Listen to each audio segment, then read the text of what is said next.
I'm called upon Florent Wijanto.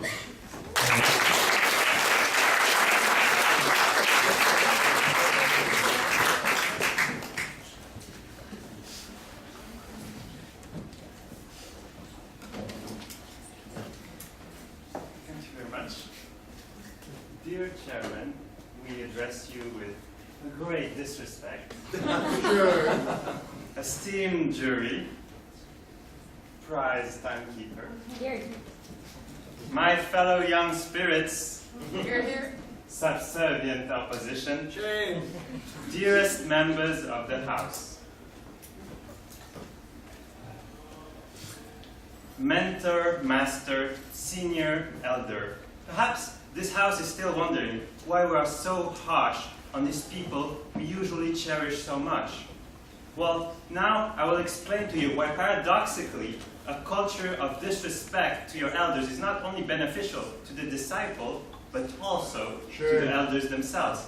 But before going into that, I will have a few points of rebuttal. Now, we've heard from the opposition that disobeying is not disrespecting, that they will disrespect no one, but that they are bad people, and we will disrespect them, but not because they are elders, but because they are bad people. So I think they're a little bit confused. But let me just get into the specifics of what my dearest Antoine said.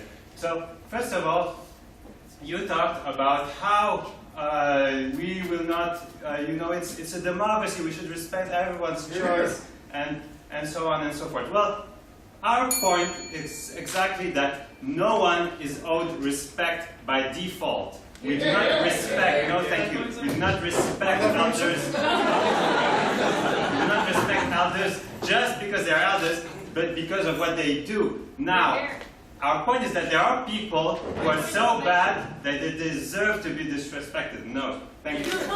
I will not even quote Trump, but instead I will quote James Watson, the person who discovered the structure of the DNA.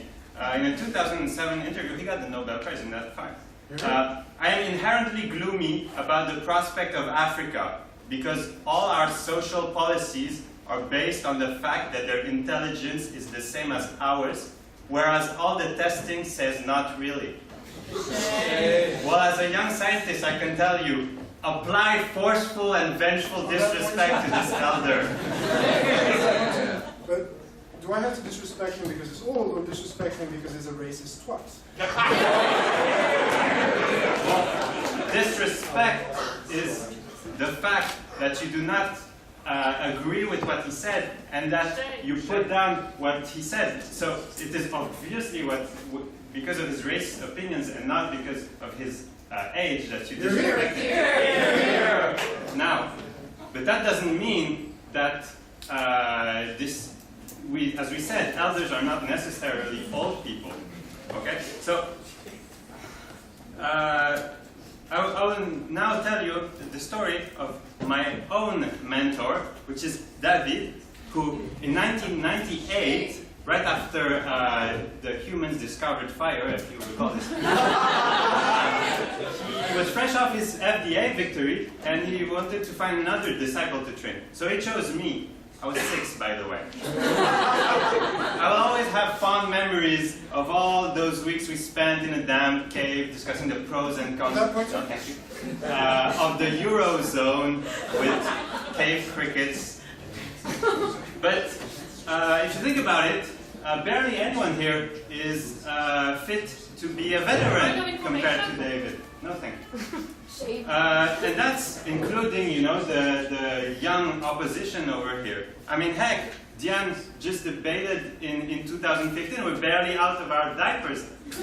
One might even say that the FDA is later disrespecting its elders by putting us on the same footing as them. Yes. With all your respect, did you know when I last debated? When you last debated? No, actually, I'm not privy to this information. But that's okay, because we, the government, are all for this forward thinking. Now, it makes common sense. Would you rather see the great relics of our past in action, or hear, about their glorious deeds back during the Trojan War?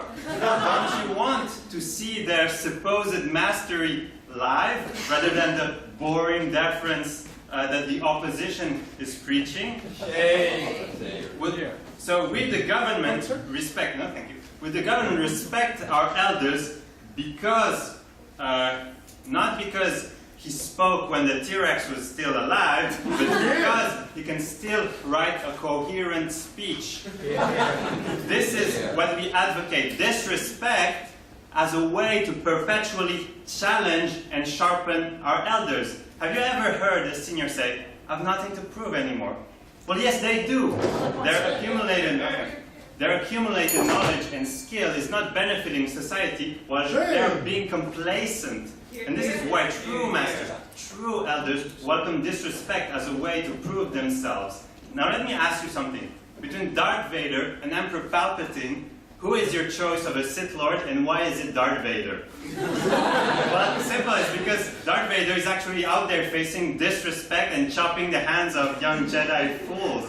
And even Vader throws that cackling Emperor into the pit. Now that's major disrespect. So this shines a fundamental truth in our motion. This is not a power struggle. It's not us versus them. It's a moral compass. In a society of disrespect, master-apprentice relationship is fluid. It's not rigid. Today, I teach my pupil. Tomorrow, I may learn from him. Never let traditions stand in the way of truth. Please support this motion.